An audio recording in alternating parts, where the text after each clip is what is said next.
Good afternoon, everybody. Before I start, I'd just like you to take a few seconds of time to take a mental note of the first thing that comes to your mind when I ask you to think of your home. Your home could be somewhere you can feel safe, somewhere you feel comfortable, somewhere you can reflect, and somewhere you can be proud of yourself and express yourself. Perhaps home is somewhere where it's a projection and a presentation of yourself of who you really are. Perhaps it's all of those things, perhaps none of it.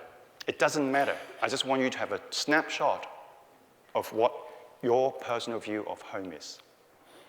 You can put that away for now, and you might recall that later on during my talk or at the end of it, which I'm going to tell you about my view of home. So now a little bit about myself. Despite that kind of grumpy-looking kid you see behind, I actually enjoy growing up in Hong Kong. I was a very typical upbringing like many Hong Kong-born Chinese of my generation. I went to study and then worked in the UK for about 25 years and came back about 6 years ago. Like many of you know, I've called home, different cities, different places home. But now, having done the long way around, I feel I'm really back where I belong, and I call this city Hong Kong. I call it home. And my view of home is actually very much influenced by my profession as an architect, as well as my specialism as a heritage conservationist. Now, but before you fall asleep thinking I'm going to tell you about how to keep old things, I just need to declare that I believe in change, and I believe in inevitability of change. And that is a good thing. If there's a word that I want to use to describe Hong Kong, it is the word change. Now, I mean, to respect heritage is not about building in the past. It's not about prestige. For first of all, we need to understand the essence, the meaning, and the spirit of the past before we can build on the past. And what we need to do is that we need to do that like giving it a new and a purposeful life to the past. That is, if you like, a new chapter that is written in the 21st century for the 21st century. And so my view about this city is really from somebody who, if you like, I like to call myself a change manager. So as you can see from that a quote. And I want to do that with two examples, only two examples of work that I've had some connections with in the past. The first one is the Central Market. And I'm sure a lot of you would know this building very well, and some of you probably walk through it every day and wondering how on earth it's got to the state that it is in today. Well, this site itself has seen its fair share of change over the years since it was established as a central market in the 1850s. Its first rebuild happened in 1858. That lasted for 40 years or so before this Victorian-style three-story building, stone-clad building was built in 1895. And that stood for another 40 years before the building that we see today, that was built in 1939, was erected. Well, this building itself has actually seen its fair share of changes as well. I mean, most notably in 1994, when the whole of the western facade was taken down to make way for two escalators that would bring you up from the ground floor to the first floor. And then the whole of the western elevation was put back onto the building pretty much like as it was before.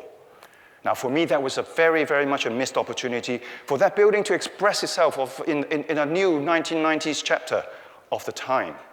Market was closed down in 2003, and the building has been left abandoned ever since.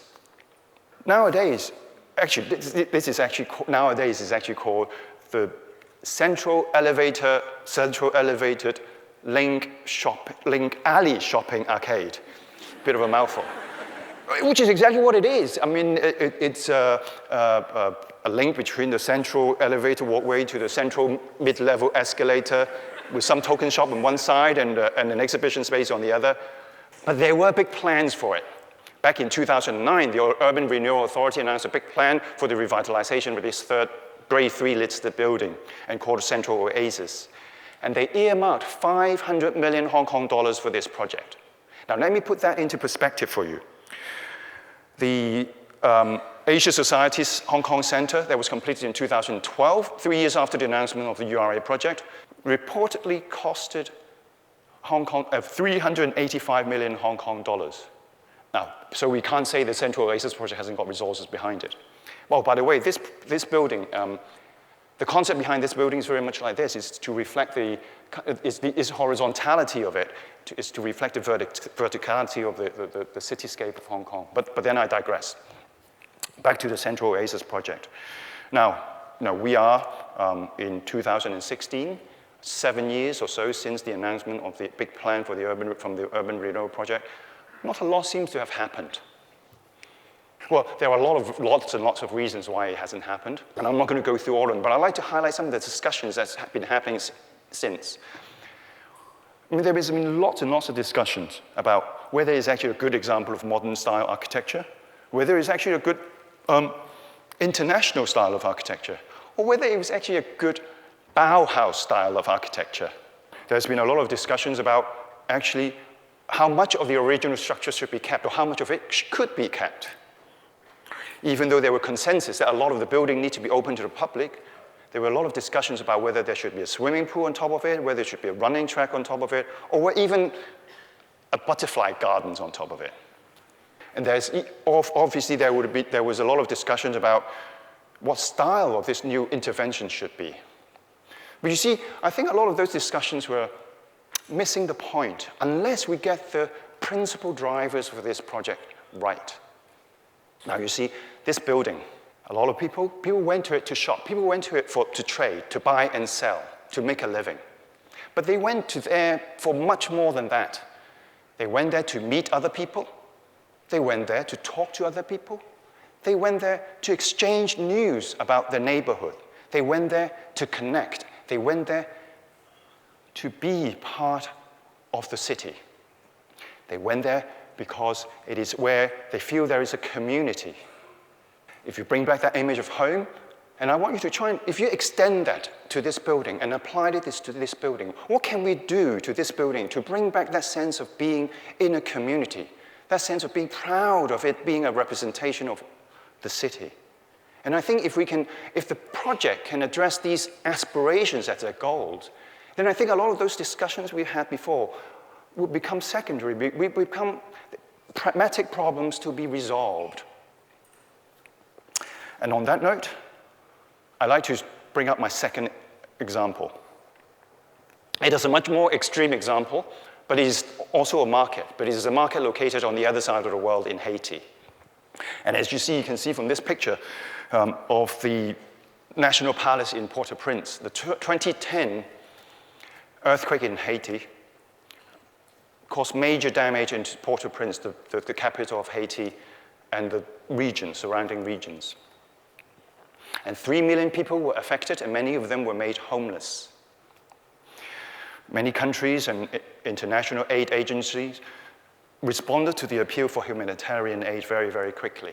And that included the architectural firm that I was working in the UK at the time. And at the time, we had already done some projects and initiatives in countries like Malawi in Africa. And it was natural for us to think that rehousing the people that was affected was the top priority. And we thought that we could offer our expertise to help these people to rebuild their home, be it temporarily or permanently. But very soon, we realized that wasn't actually the best use of our expertise. And we ended up rebuilding the Iron Market in Port-au-Prince, which was built in the 19th century. The Iron Market, you can see in the middle of it, the collapsed version of it, was actually a pride and joy of the city. It was an iconic building that even appeared on the banknotes. And the mayor once said, anyone born in Port-au-Prince, or even shopped in Port-au-Prince, they all had a memory or story to tell of the market. Now, after such a devastating event, it was important for a sense of normality to be restored. Now, international aid helps, but that's not the final long-term solution. The important thing for them to get back to normality is through domestic trade and commerce. People need to get back to the routine of buying and selling and making a livelihood. Now, the restoration of the Iron Market became the first major reconstruction in the city before the National Palace that you saw, with new facilities and with up-to-date facilities and with new building technologies. And it was a collaborative effort between the international aid agencies as well as local trade people and artisans. It employed hundreds of Haitians, and it also provided a place for more of them to work there. But most importantly, they created a system of domestic trade back for them so that they can earn their livelihood and they can actually use that resources to build their own home with their own image, not from a team of international architects, designers, or engineers. And the restored building gave them hope for renewal and gave them their own identity of a community back. And the restored building became a symbol of the renewal and the regeneration of the city. And you know, the whole endeavor took 10 months. And when they say, when there's a will, there's always a way. I started the talk this evening with one question, and I want to end it with a few questions. And when you go home tonight, I want you to think, when you go home, I want you to think about the things in the home that's important. It could be something very tangible. It could be the sofa that you were sitting on that you never wanted to give away. Or it could be something very intangible, a memory or even a feeling. Maybe it's the stain that was on the couch that provides some memory or some senses of feeling to you.